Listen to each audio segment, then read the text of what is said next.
Dumelang, Avusheni, and hello, hi, Mzansi, Noluthando Ngakani here, and welcome back to Sisters Without Shame, a no-holds-barred podcast that is proudly brought to you by Health for Mzansi.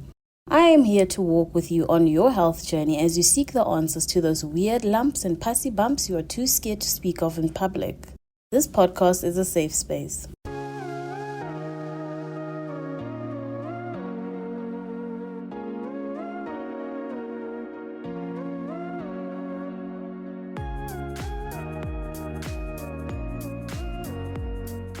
An important voice note came into our mailbox all the way from Durban. Our friend in crisis shares how she found out that she was having a stroke. I don't remember when my stroke happened.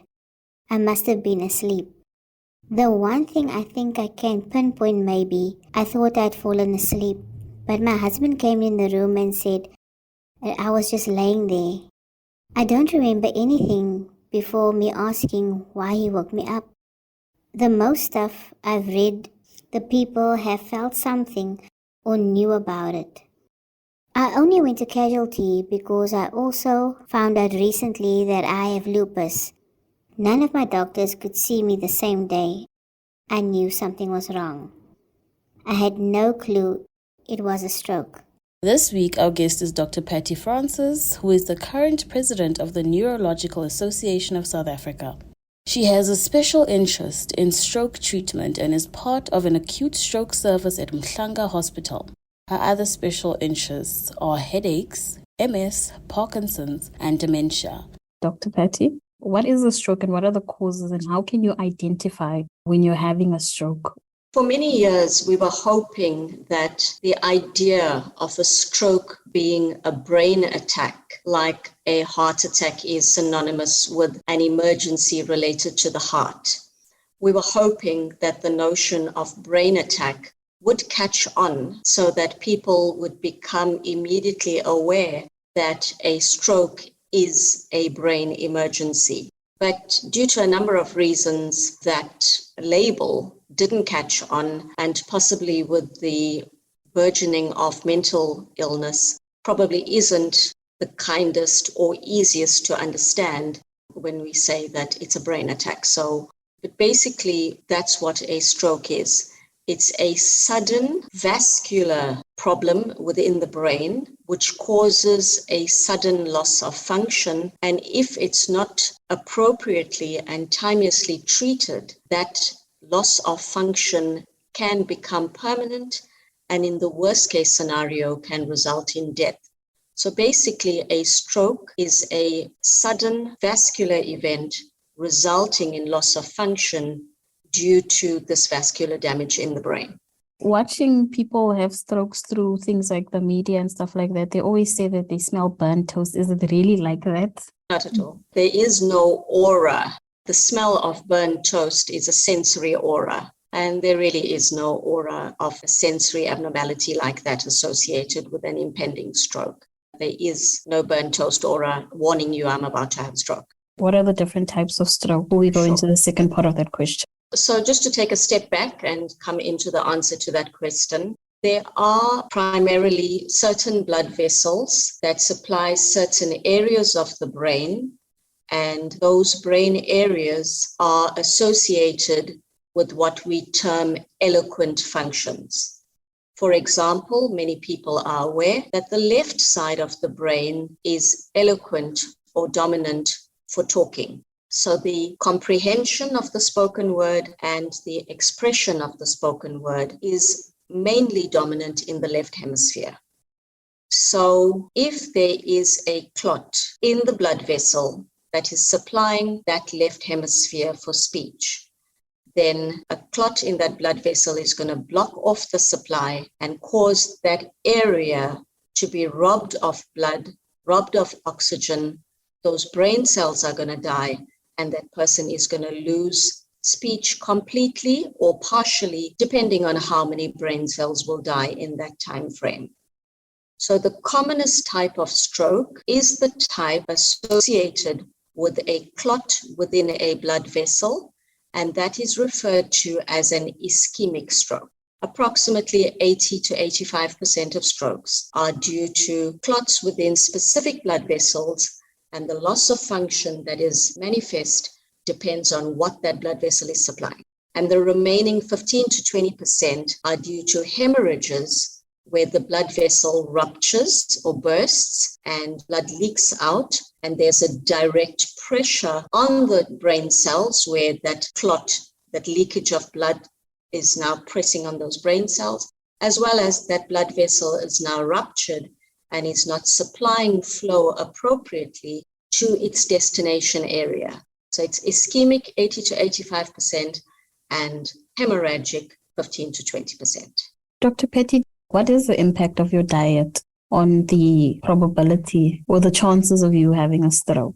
So the commonest cause of stroke throughout the world is hypertension, high blood pressure.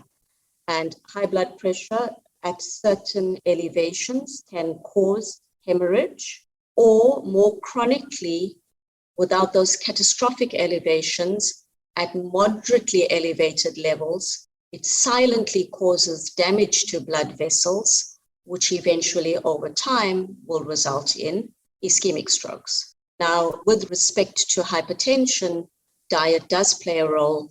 You would have heard many times about the impact of salt on blood pressure.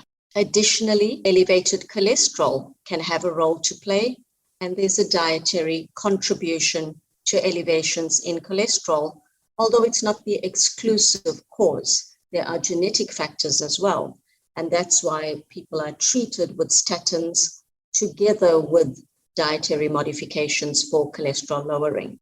Diabetes is also an additional risk factor, and there is an epidemic of type 2 diabetes throughout the world due to the obesity related to the abdominal girth. So people have insulin resistance and their sugars are elevated, etc. And their blood vessels also, the small blood vessels within the brain, also get damaged due to the chronic elevations in blood sugar levels, and that also predisposes to stroke. And then there are more unusual causes due to some genetic factors where there's special dietary modifications that are needed. But the common ones with respect to diet are diabetes, cholesterol, and triglycerides, which is the less famous fat, but it's also a fat that can contribute to blood vessel occlusion. And then the salt with respect to hypertension, which is the really head and shoulders above all other causes. It's the leading cause of stroke worldwide. Well, I have a distant family member. She was 11 when she had a stroke. What would cause a child that young to actually get a stroke? She was a normal weight. She was perfectly healthy. And then just a sudden attack on the vessels and stuff in the brain. What would even cause a child to get a stroke that young? So the other broad category of causes of stroke, barring hypertension, barring the other metabolic factors for which you asked about the dietary contribution, the other big broad category of cause of stroke is cardiac. In children and in younger adults, they have either problems with the valves of the heart, or they are born with certain cardiac abnormalities, structural abnormalities in the heart. If they have this condition called rheumatic fever, they can have on the valves of their heart certain abnormalities called vegetations, and those as a broad category can contribute to stroke. They also can have holes within the scaffolding of the heart, within the structure of the heart. They can have different types of holes through which clots can pass. So they can have an ASD or a VSD, or even something called a PFO. And I'm not sure if you're familiar, fairly recently in 2022, Hailey Bieber, Justin Bieber's wife, was found to have a PFO in her heart. And then there was a lot of media attention on what is a PFO and what does it cause. So in pediatrics, it's usually a cardiac structural abnormality or a valve abnormality that would predispose to stroke. And there's also the broad category of infections. There are many infections in all age groups, such as TB, HIV, syphilis, and other infections that can also predispose to strokes. And there's the clotting abnormalities like sickle cell anemia. Those can also predispose. Let's talk about symptoms. Why can't some victims identify stroke symptoms? So stroke, unlike a heart attack, is in the majority of patients, the 80 to 85 that are ischemic, stroke is a painless process. So there is an acronym that has been developed by the World Stroke Organization called FAST, F-A-S-T, and we have modified it to make it into BFAST. So I'll go through the FAST first. F refers to a facial droop or a facial asymmetry. A refers to an arm droop or a weakness in the arm. S refers to an abnormality of speech. And T stands for time. Time is of the essence. We've added the B and the E. The B stands for balance, any change in balance or any feeling of imbalance. And E stands for eyes, any blurring of vision, any double vision, any drooping of an eyelid, any aberration in anything to do with the eyes or the visual system. So if you yourself sitting there right now, if you felt your right or left arm start to tingle or feel a bit funny, what are you going to do? You're going to shake it. You're going to shake it around a little bit. You're going to pump it a little bit in your hand. And you're going to think, I wonder what this is. It must be I've been sitting funny, or maybe because I was driving, or maybe because I slept on it. If you feel like while we're talking, you're having a little bit of difficulty finding the right word to engage with me, you're probably going to think, maybe I'm tired, maybe I was too stressed waiting for Dr. Francis. You're going to think, I just need another coffee. As soon as we're finished, I'm going to have another quick coffee and see whether my mind clears. It's very unusual for a person who starts feeling a tingle in their hand or feeling a bit of loss of their words in their mind or uttering it through their mouth to think, oh my goodness, I'm probably having a stroke. But that's the message we want to get across. Think stroke first, rather than think all the lesser stuff first, and then only when it doesn't get better, a few hours later, then somebody says, you know what, maybe you're having a stroke. So it's because it's painless. It's because it has a number of manifestations, not a single manifestation. It could be balance, it could be eyesight, it could be speech, it could be facial droop, it could be arm droop, it could be leg droop, it could be just a sensation of swaying or feeling drunk. Because it has so many different manifestations that people always dismiss it as, I'm probably tired. It's only an astute observer who's looking at your face that says, one side of your mouth is not looking right. I'm taking you to casualty now. This could be a stroke. Let's talk about treatment. How are strokes treated, and can stroke patients ever fully recover? There's the acute treatment, which can be administered if the patient arrives at a stroke-ready center on time, and I'll explain that to you now. And then there's the subacute treatment, and then there's the long term. Obviously, treatment of the risk factors like hypertension, like diabetes, like elevated cholesterol, like cardiac issues, that treatment is primary prevention. So first prize is treat all the risk factors adequately and optimally. Many patients are on blood pressure treatment, but their blood pressure is not at therapeutic goal. Many patients are on diabetes treatment, but their sugar levels are not within the therapeutic goal range. Lots of people are quite happy to run at a sugar level of 10. That is still way too high. Same with lipids. People are taking their statin maybe 3 times a week for various reasons, various bad press that the statins have received, and their lipids are not within therapeutic goal range. So they're doing something, but they're not doing enough to keep those blood vessels healthy throughout the body and prevent stroke. So first prize is primary prevention. And say the person has done their best, but in spite of that, they develop symptoms of a stroke. They need to drop everything, their persons around them, whether it's their work colleagues, their family members, their next door neighbors.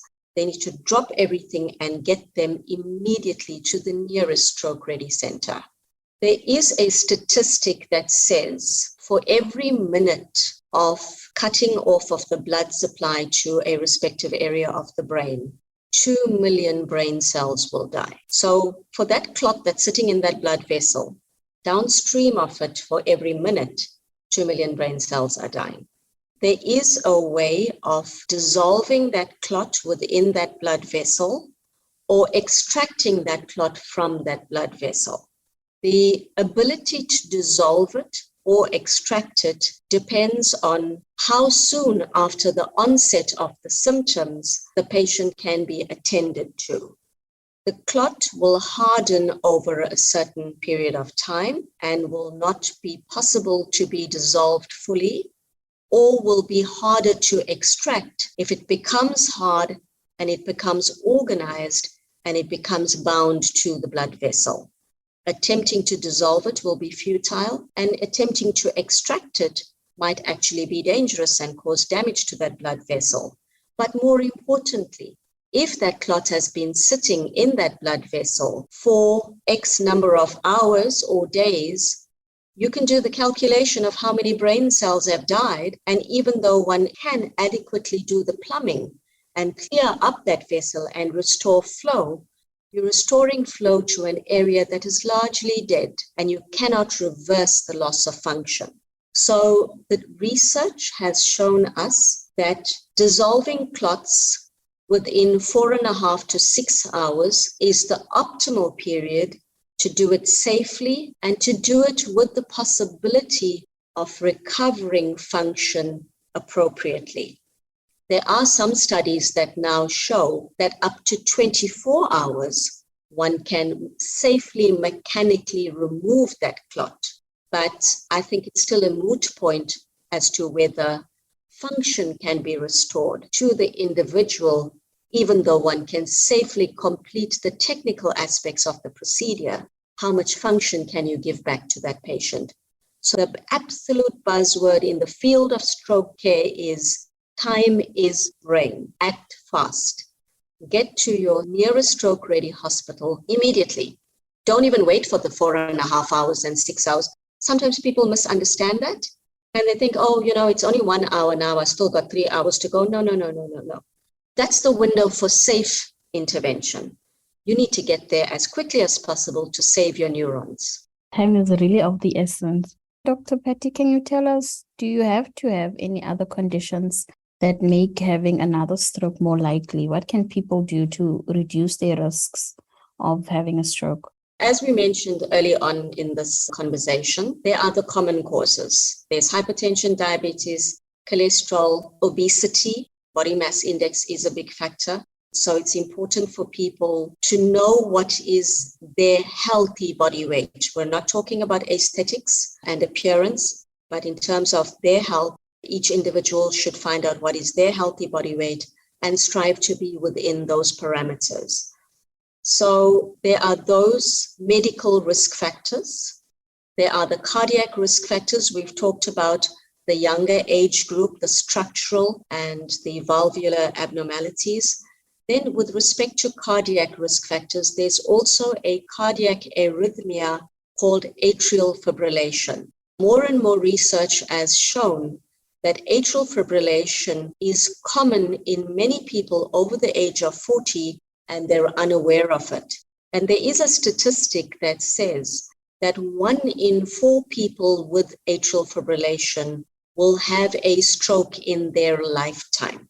That's 25% of people who have this cardiac arrhythmia, that many of them don't even know that they have it. So to screen with one's general practitioner by means of an ECG to see if there's any evidence of a cardiac arrhythmia is an important, good health step to take. And then, of course, are the lifestyle factors. With regards to BMI, there is the factor of exercise.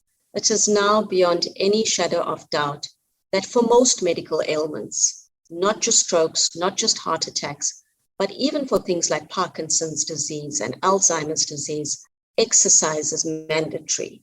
So to commence a supervised, structured exercise program is a good idea. We don't want to advise people to go wild. If a person is diabetic, has got elevated cholesterol and has got hypertension, we don't want you to start running the Comrades Marathon. You need to have a good, thorough checkup, have an evaluation by a biokineticist or a physiotherapist or a sports medicine doctor. Have someone give you the once-over and say, this is how you can start safely your exercise program. Cigarette smoking is a massive risk factor for stroke, massive risk factor for heart attack, has a whole host of complications related to cancer. Even patients with multiple sclerosis are more at risk for disability due to cigarette smoking. There is no cutting down, there is no vaping, there is no e-cigarette. The simple message is, please stop smoking. Stop immediately, not in January with your resolutions. Stop now, please. And interestingly enough, there is also evidence that alcohol can also predispose to strokes. So we would very much like to give a simple message, not you can have one glass of red wine and you can have this and that. There was some research that showed a glass of red wine might be protective to the heart because it might have some component in it that can reduce cholesterol, etc. Alcohol doesn't have any beneficial effects on the brain. So please stop smoking and stop drinking immediately. Hey, Dr. Patty, it's going to be tough because we're headed for December, South Africans, and then later in December, it's going to be a tough one. But people are also very susceptible in a good way. I don't mean gullible, but they're very susceptible and amenable to influencers. And you're an influencer. So use your platform, make it cool to have mocktails. Of course, we can try. We are a country of groovists or whatever they call it on the internet. Yes, I know. Thank you so much, Dr. Patty. The person who had requested the interview had mentioned that she'd had a stroke and she had been diagnosed with lupus and she had antiphospholipid syndrome.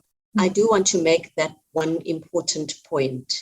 There are these autoimmune conditions like lupus and antiphospholipid syndrome, which in and of themselves have a risk for stroke, either due to the natural propensity to form clots within blood vessels, but particularly because the individuals with these conditions are often unaware that they have it until it announces itself in some way. And it's females that have these conditions more commonly. And when they go onto the oral contraceptive pill, that combination of the oral contraceptive pill plus lupus or antiphospholipid syndrome, or pregnancy plus lupus or antiphospholipid syndrome, it tips the balance. It creates the milieu for them to have a stroke. And that's the other message I would like to spread is, if a woman is wanting to go onto the oral contraceptive pill, she would dig a little deep into her family tree and look for any of these risk factors. And as easily as men do a blood test for their PSA to check their prostate or whatever, I really think for a woman to know her body a bit better and maybe even do a blood test to test if she's got something like a positive ANF would be a very good step in the right direction to say, I'm going onto the pill.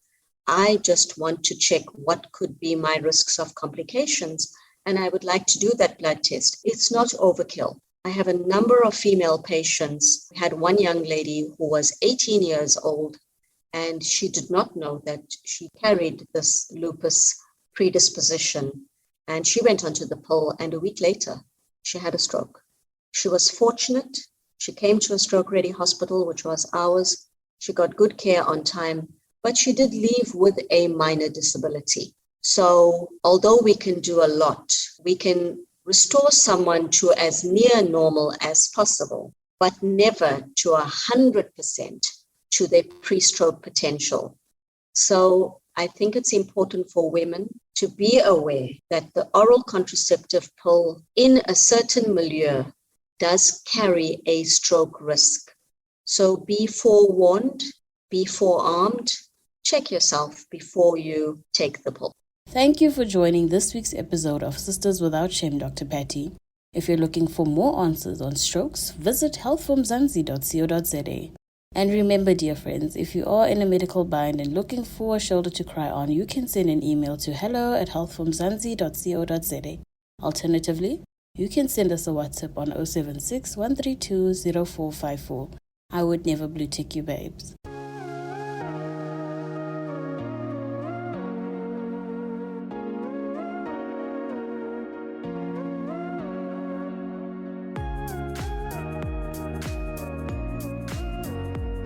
Recovery time after stroke is different for everyone. It takes weeks, months, or even years. Some people recover fully, but others have long-term or lifelong disabilities. Dr. Patty stressed the importance of urgency when you suspect that you are having a stroke. Be fast, Mzansi. That brings us to the end of episode 66 of Sisters Without Shame, proudly brought to you by Health for Mzansi. From me, Lulu Ngakani, have a great week, and remember to show your girl some love by sharing this podcast with a friend.